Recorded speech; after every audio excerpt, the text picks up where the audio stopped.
We'll have to follow it, Kirsty said bravely. The two girls followed the floating fairy leaves through the narrow entrance.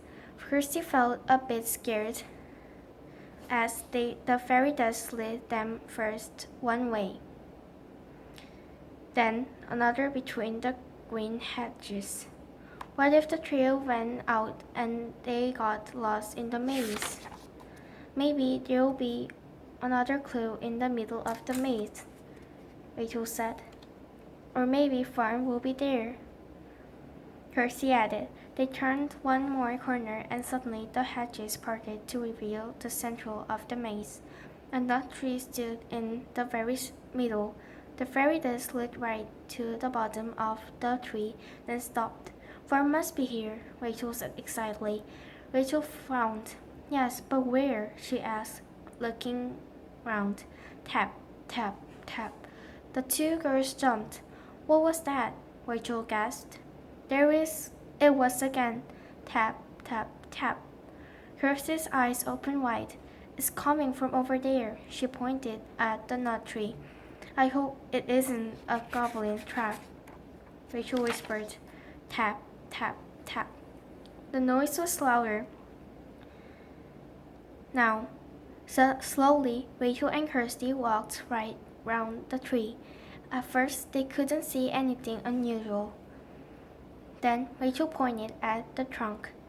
What's a window doing in a tree? She gasped. There was a small hollow knot hallway up the trunk, and it was covered by a glass window. Kirsty put out her hand and touched the window. It was very cold and wet. It's not glass, she whispered. It's ice. Both girls looked more closely. Suddenly, something moved behind the icy window. Kirsty could just make out a tiny girl dressed in glaring green. Rachel, we found her, she said happily. It's Fern, the green fairy. Lost in the maze. Fern waved to the girls through the sheet of ice. Her mouth opened and closed, but Rachel and Kirsty couldn't hear a word she was saying. The ice was too thick. Rachel looked worried. She must be freezing in there, she said. We have got to get her out. We could smash the ice with a stick, said Kirsty. Then she frowned. But Fern might get hurt. Rachel thought hurt. We could melt the ice, she said. How? Kirsty said. Like this. Rachel replied. She reached up and pressed her hand firmly against the window of ice. Kirsty did the same. The ice felt freezing cold, but they kept on pressing against it with their warm hands. Soon, a few drops of the water began to tinkle down the window. It's melting, Rachel said. We can make a hole in it now. She gently poked the middle of the window with her finger, and the ice began to crack. Don't worry, Fern, cried Kirsty. You will be out of there very soon. There was a sudden crack as the ice split open. A flash of sparkling fairy dust shot up, leaving behind a lovely scent of cut grass. And then Fern, the green fairy, pushed her way out of the icy window, her wings fluttering limply. She wore a bright green top and stretchy trousers with pretty leaf shapes round her waist and neck. She had small green pixie boots on her tiny feet, an earring and a pendant that looked like a little green leaf. Her long brown hair was tied in bunches, and her slender emerald wand was tipped with gold. Oh, I'm so cold, the fairy gasped, shivering all over. She floated down to rest on Kirsty's shoulder. "Let me warm you a bit," said Rachel. She scooped the fairy up and held her in her cropped hair. Then she blew gently on her. The warmth of Rachel's breath seemed to do the trick. Fern stopped shivering, and her wings straightened up. "Thank you," she said. "I feel much better now."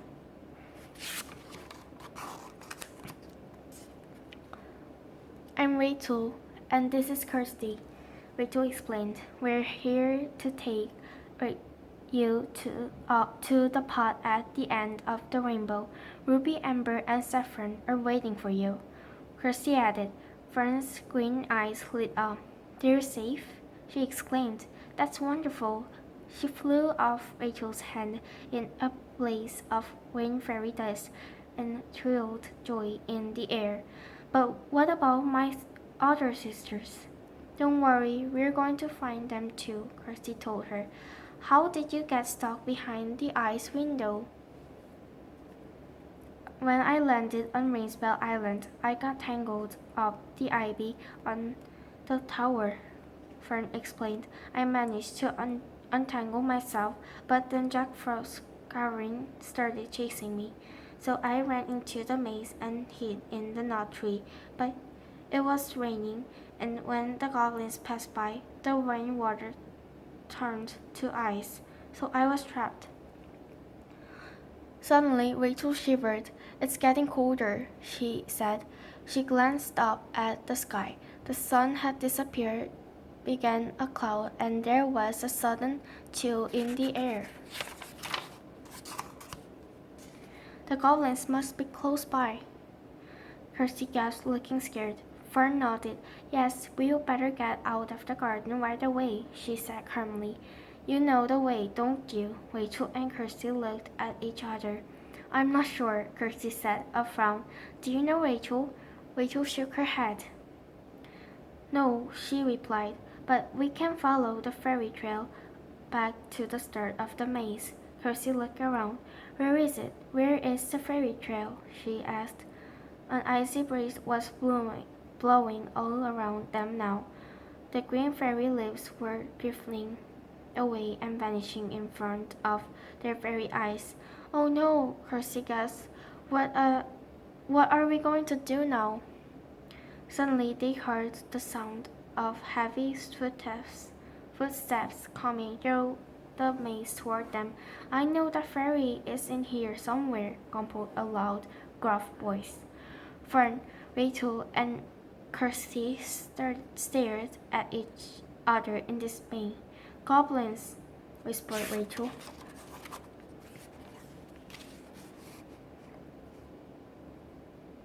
"Early fireworks." Rachel, Kirsty, and Fern listened in horror as goblins came closer.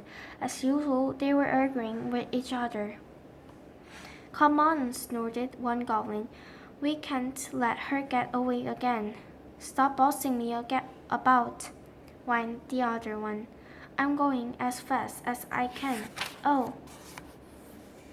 There was a loud thud. It sounded as if Goblin was fallen over. "If your feet weren't so big, you wouldn't trip over them," yarned the first goblin. "They're big enough to give you a good kick." The other goblin snapped. "Let's hide in the tree," Fern whispered to Rachel and Kirsty. I'll make you fairy-sized, so we can all fit under a leaf." Quickly she shot up into the air and sprinkled the girls with fairy dust. Rachel and Carrie gasped as they felt themselves shrinking down and down. It was so exciting. Percy took the girl's hand. "Let's go," she said, and the three of them fluttered up into the air and landed on a branch. Fat brown hazelnuts grew on the tree, as big as beach balls. Even the thinnest twigs looked like tree trunks to the tiny girls. Fern heaved up the edge of the leaf, which was as big as a table cloth, and they all crept underneath.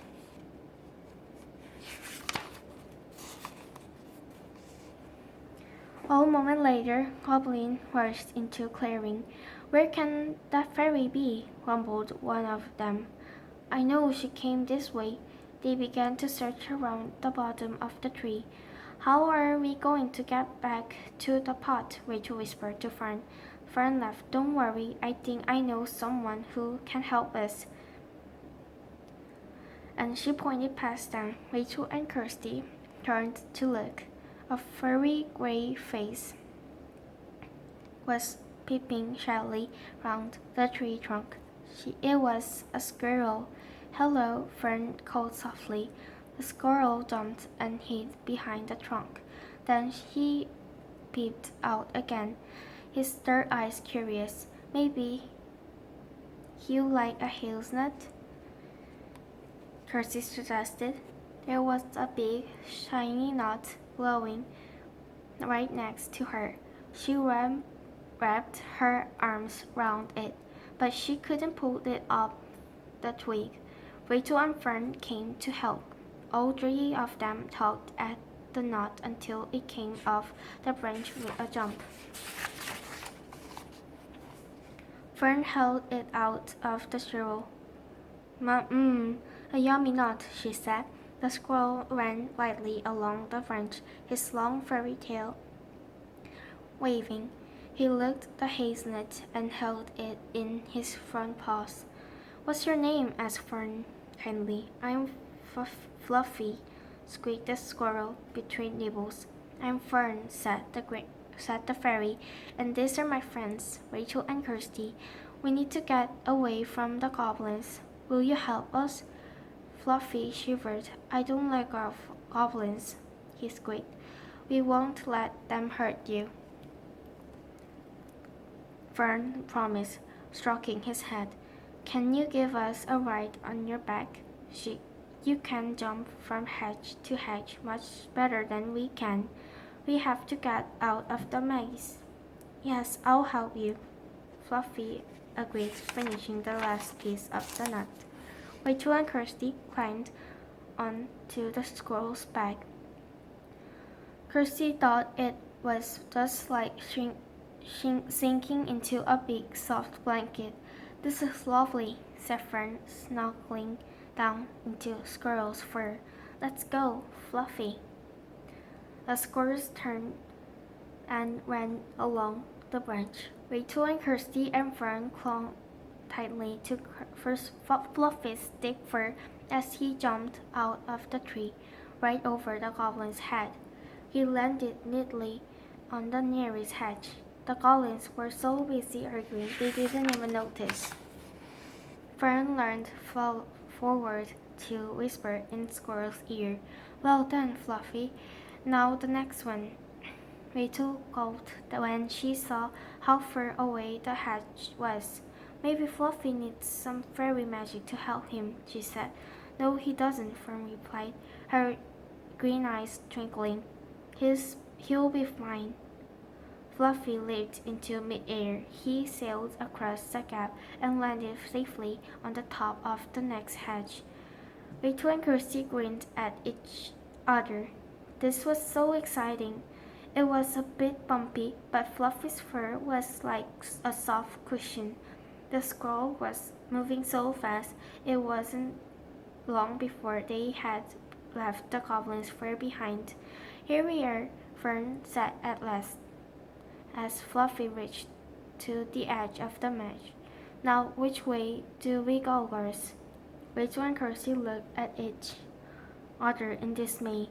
"This isn't the way we came in," Rachel said, "and I don't know the way back to the pot. Do you, Kirsty?" Kirsty shook her head. Fern looked worried. "But I have to get back to the pot," she said.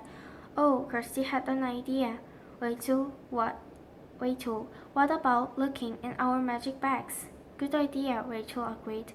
Titania, the fairy queen, had given Rachel and Kirsty 2 special bags for whenever they needed help. The girls took the bag with them everywhere. Fluffy scrambled down the hedge to the ground, and Rachel, Kirsty, and Fern climbed off his back. Kirsty opened her rucksack and looked inside. One of the magic bags was glowing with a silvery light.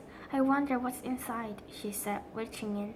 She pulled out a thin green tube covered with sparkling gold stars.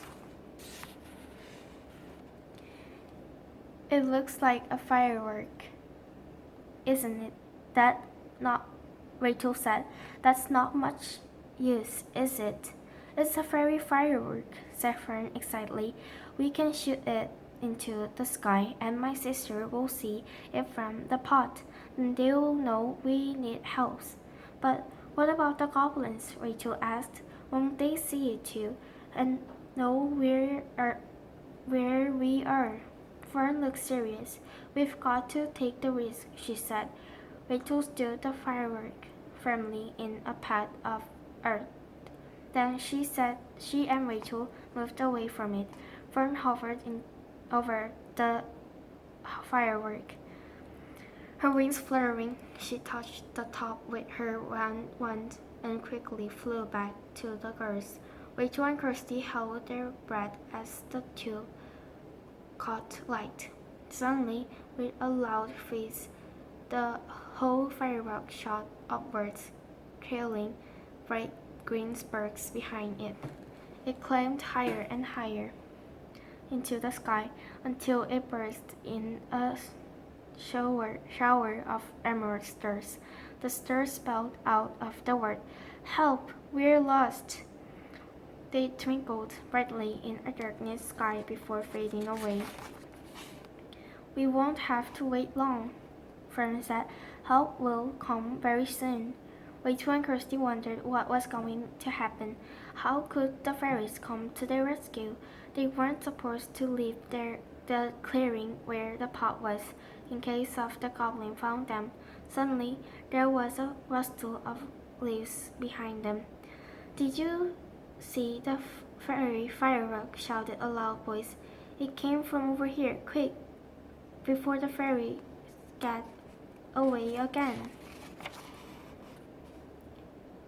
Hedgehog, help! Rachel and Kirsty stared at each other in alarm. Fluffy looked scared too. The goblins were on their trail again. They're coming toward us.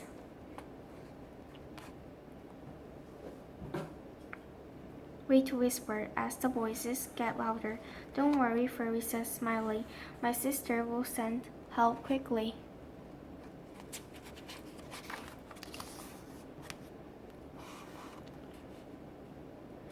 Then Rachel spotted a line of golden sparkles twinkling toward them throughout the fruit trees. What's that? She whispered. Is it goblin magic? Kirsty asked anxiously. Fern shook her head. They're fireflies. My sisters must have sent them to show us the way back to the pot. Suddenly there was another shout from inside the maze. Look, what are those lights over there? The goblin had spotted the fireflies. Rachel gasped quickly. Fluffy, Fern said as they climbed on the squirrel's back. Follow the fireflies.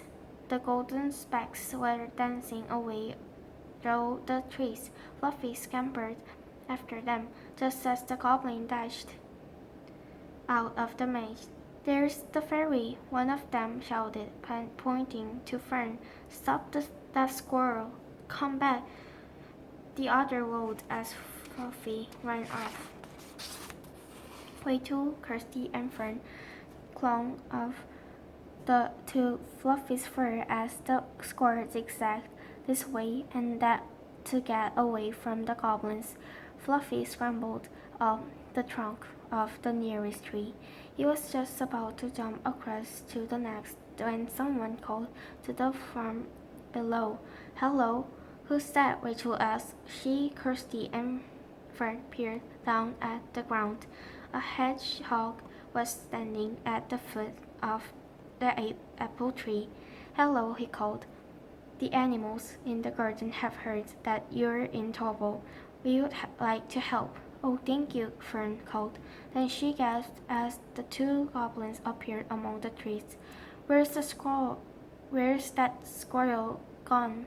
One of them yelled. Quickly, Fluffy leaped across to the next apple tree. The goblins roared with rage and dashed forward. At that very moment, the hedgehog curled himself in a ball and rolled right into their path. Rachel thought he looked like a big, prickly football. Oh, both goblins hollered, "My toes!" Rachel and Kirsty couldn't help laughing as the goblins stomped around holding their feet. "Hooray for Hedgehog!" they shouted as Fluffy jumped from one fruit tree to the next. The firefly lights behind them began to go out. "Hey, who turned off the lights?" wailed one of the goblins. "Are we supposed to go?" "How do I know, stupid?" snapped the other goblin. Their voices were getting fainter now as Fluffy hurried on. "Thank you, fireflies," called Fern, waving at the last few specks of the light. "Now we need to find a way to the orchard where we can't be far from the pot now."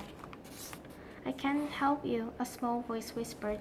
A fawn was standing at the bottom of the tree. Her golden brown coat was short and silky, and she stared up at them with big brown eyes. "You mean you can show us the way?" Kirsty said. "Yes, I can," the deer nodded, twitching her little tail. "I can show you a shortcut." She toted off through the trees on her long legs. Fluffy followed her, leaping from branch to branch above the little deer's head. Rachel could hardly breathe from excitement. She was riding on a squirrel's back, being shown the way to the pot at the end of the rainbow by a fawn. A few moments later, they reached the brick wall which ran round the outside of the orchard. Fluffy leaped up to the top of the wall and Rachel and Kirsty looked eagerly ahead of them. On the other side of the wall was a meadow, and beyond that was a wood. "Look," Rachel shouted, "that's where the pot is." Flying high. "Thank you," Kirsty and Rachel called to the baby deer. She blinked her long eyelashes at them and trotted away.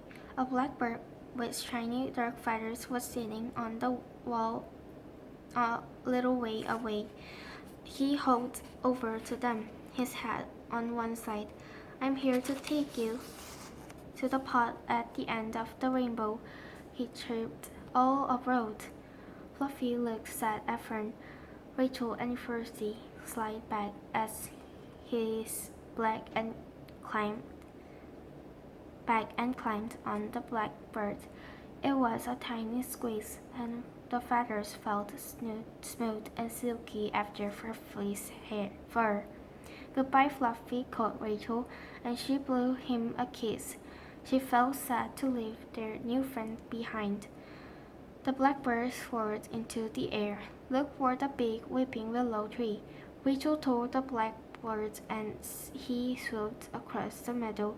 "I can't wait to see my sisters again," said Fern, sounding very excited. The blackbird flew over the wood and landed in the clearing near the willow tree. Rachel, Kirsty, and Fern jumped down on the grass.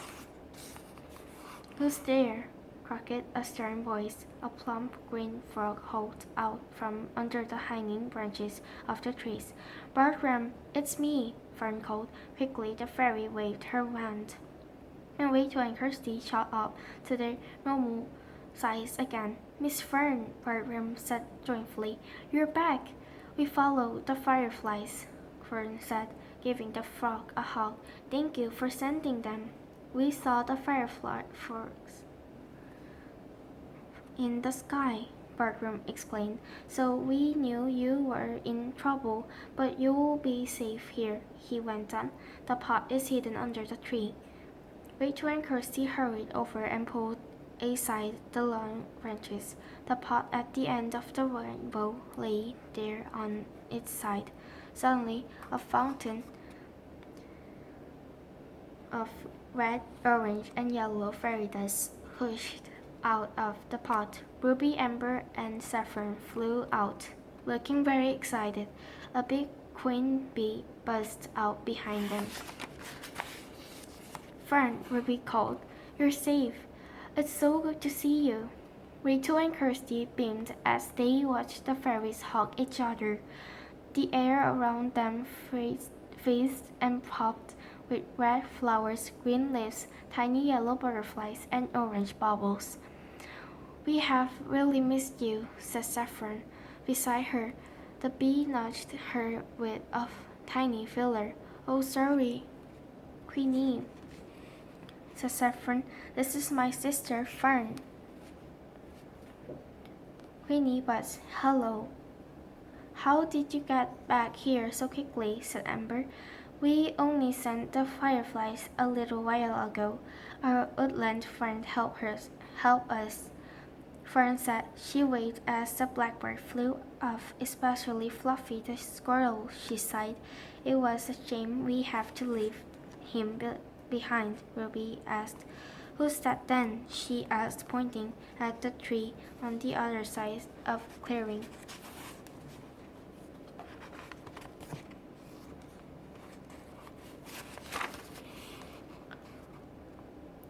Rachel and Kirsty looked too. Fluffy was peeping at them from behind the tree trunk, looking very shy. "Fluffy!" Fern flew over and hugged him. "What are you doing here?" "I was worried about you," Fluffy explained shyly. "I wanted to make sure you got back to the pot safely." "Would you like to stay with us too?" asked Amber. "You could live in the willow tree, couldn't you?" "Yes, please," squeaked Fluffy. Ruby turned to Rachel and Kirsty. "Thank you again," she said.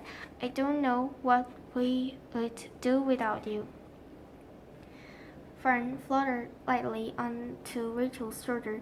One of her wings brushed softly against Rachel's cheek, like a butterfly. We will see you again soon, won't we?" "Yes, of course," Rachel promised. "Only 3 more rainbow fairies left to find," Kirsty added.